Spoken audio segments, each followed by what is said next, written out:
आज मैं आपको सुनाने वाली हूँ एक अच्छी और सच्ची प्रेम कहानी। ये है रोमियो और जूलियट की प्रेम कहानी। प्यार एक ऐसा शब्द है जिसकी चाह हर इंसान को होती है। हर व्यक्ति को अपनी ज़िंदगी में एक ऐसा साथी चाहिए होता है जिसे वह बेइंतहा मोहब्बत कर सके। प्रेम की यह दास्तां कोई नई नहीं है, यह तो बहुत पुरानी है। सुनते हैं रोमियो और जूलियट की प्रेम कहानी। यह कहानी विलियम शेक्सपियर द्वारा लिखी गई एक सच्चे प्यार की कहानी है। यह कहानी वेरोना नामक राज्य की कहानी है जिसके राजकुमार प्रिंस एस्कलस थे। इस राज्य में दो प्रसिद्ध खानदान रहते थे, एक थे कैपलेट और दूसरे मोटेंग।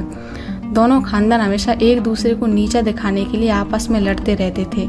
इन दोनों खानदानों की लड़ाइयाँ पूरे वेरोना राज्य में मशहूर थी। मोटेंग परिवार में एक रोमियो नाम का लड़का था जो एक बार कैपलेट परिवार की पार्टी में भेष बदलकर अपने दोस्त बेनवोलियो के साथ गया। वहाँ पर बहुत ही सुंदर सुंदर लड़कियाँ नृत्य कर रही थी। तभी रोमियो की नज़र एक बहुत ही खूबसूरत लड़की पर पड़ी जिसे देखकर वह मंत्रमुग्ध हो गया। देखते ही देखते वह लड़की से पहली नज़र में ही प्यार करने लग गया। उस लड़की का नाम था जूलियट। वह भी रोमियो को देख रही थी। रोमियो अपने दोस्त बेनवोलियो से उस लड़की की तारीफ कर ही रहा था कि उस लड़की के चचेरे भाई टॉयबॉल्ट ने उसकी आवाज़ सुन ली और उसको पहचान गया कि वह मोटेंग परिवार का रोमियो है। टॉयबॉल्ट बहुत गुस्सा हुआ और वह अपनी तलवार निकालने ही वाला था, परंतु पार्टी में उपस्थित सभी लोगों को देखकर वह रुक गया। कुछ समय बाद जब पार्टी खत्म हुई तो सब लोग जाने लगे, लेकिन रोमियो जूलियट के कमरे के पास छुपकर उसकी बातें सुनने लगा। जूलियट अपनी सहेलियों को रोमियो के बारे में बता रही थी, उसकी तारीफ कर रही थी। उसने भी यह बात कही कि मैं उसे पसंद करने लगी हूँ, जिसे सुनकर रोमियो उसके सामने आ गया और बोला, मैं भी तुमसे प्यार करने लगा हूँ। अचानक रोमियो को देखकर जूलियट घबरा गई और उसे जाने के लिए कहा। फिर भी रोमियो वहीं खड़ा रहता है और जूलियट से कहता है कि मैं तुम्हारे लिए कोई भी खतरा उठाने के लिए तैयार हूँ। अगर तुम्हें मेरा नाम या धर्म नहीं है पसंद तो मैं उसे छोड़ने के लिए तैयार हूँ। दोनों एक दूसरे के साथ निभाने का वादा करते हैं और शादी के लिए राजी हो जाते हैं। वहाँ से निकलकर रोमियो फ्रियर लॉरेंस के मिलने जाता है जो कैपलेट और मोटेंग दोनों परिवार के अच्छे मित्र थे। रोमियो ने अपने दिल की सारी बात उन्हें बताई और उनसे बोला, मैं जूलियट से शादी करना चाहता हूँ। यह सुनकर फ्रियर लॉरेंस ने सोचा कि अगर मैं इन दोनों की शादी करा देता हूँ तो दोनों परिवारों की दुश्मनी खत्म हो जाएगी, इसलिए उन्होंने दोनों की शादी करने का मन बना लिया। एक दिन जब रोमियो अपने दोस्त बेनवोलियो के साथ शहर में घूम रहा था तभी उसकी मुलाकात टॉयबॉल्ट से हुई। टॉयबॉल्ट उन दोनों को देखकर बहुत गुस्सा हुआ और उन्हें अपशब्द कहने लगा। धीरे धीरे बात इतनी बढ़ गई कि दोनों के बीच तलवारबाजी होने लगी, जिसमें टॉयबॉल्ट की मौत हो गई। यह खबर पूरे राज्य में फैल गई। वेरोना के राजकुमार प्रिंस एस्कलस ने टॉयबॉल्ट की हत्या करने के जुल्म में रोमियो को वेरोना राज्य से बाहर निकल जाने की सजा सुनाई। यह खबर सुनकर जूलियट को पहले तो बहुत गुस्सा आया कि रोमियो ने मेरे भाई को क्यों मार दिया। फिर उसने सोचा कि जरूर ही टॉयबॉल्ट ने कोई गलती की होगी। सजा होने के बाद रोमियो ने फिर से फ्रियर लॉरेंस के पास गया और उसने सारी बात बताते हुए कहा कि मैं जूलियट से बहुत प्यार करता हूँ, मैं उससे शादी करूँगा। फिर लॉरेंस ने रोमियो की सारी बातें सुनकर उनसे कहता है कि मैं तुम्हारी शादी की जूलियट से ही करूँगा, ये मेरा वादा है, लेकिन तुम राज्य छोड़कर जाने से पहले एक बार जूलियट से मिल लो और खुद के वापस लौटने का यकीन दिला दो। रोमियो जूलियट के पास जाता है। वो दोनों पूरी रात एक दूसरे को ढेर सारा प्यार करते हैं, लेकिन दोनों बहुत ही उदास थे क्योंकि सुबह होते ही रोमियो को राज्य छोड़कर जाना था।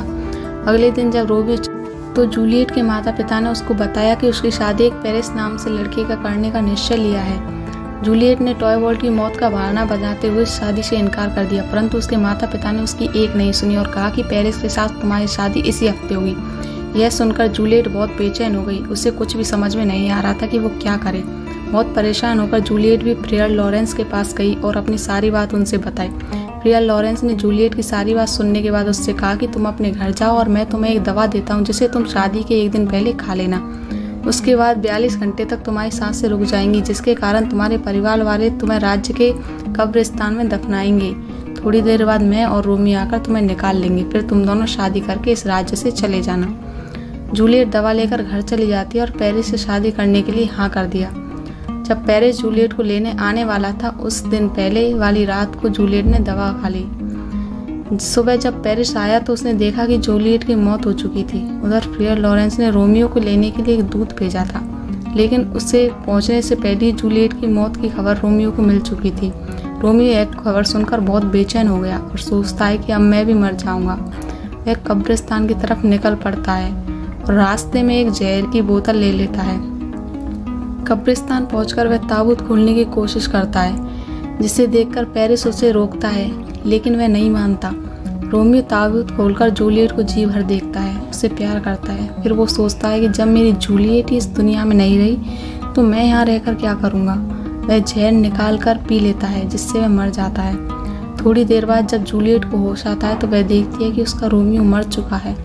तभी वहाँ फ्रेयर लॉरेंस भी आ जाता है। वह जूलियट को बहुत समझाने की कोशिश करता है, लेकिन जब जूलियट जहर की खाली बोतल देखती है तो वह सब समझ जाती है और रोमियो के होठों को चूमने लगती है ताकि उसके होठों पर लगा जहर उसके अंदर चला जाए और वो भी मर जाए। लेकिन उसके होठों पर बहुत ही कम जहर था जिससे उसका असर बहुत कम हुआ। तभी जूलियट ने अपने पास रखे खंजर को निकालकर खुद को ख़त्म कर लिया। इन दोनों की मौत के बाद दोनों खानदानों ने अपनी दुश्मनी ख़त्म कर दी। दोनों परिवारों ने मिलकर रोमियो और जूलियट की एक बहुत बड़ी मूर्ति बनवाई।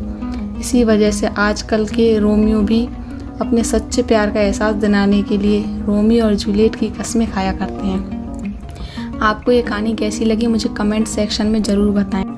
यदि वीडियो अच्छी लगी हो तो वीडियो को लाइक करें, फ्रेंड्स के साथ शेयर करें और चैनल को ज़रूर से सब्सक्राइब कर लें और बेल आइकन को भी प्रेस कर दें ताकि मैं नई कहानी डालूँ तो आपके पास नोटिफिकेशन पहुंच जाए। और आप किस तरह की कहानियाँ सुनना पसंद करते हैं मुझे ये भी कमेंट सेक्शन में ज़रूर बताएं। Thanks for watching.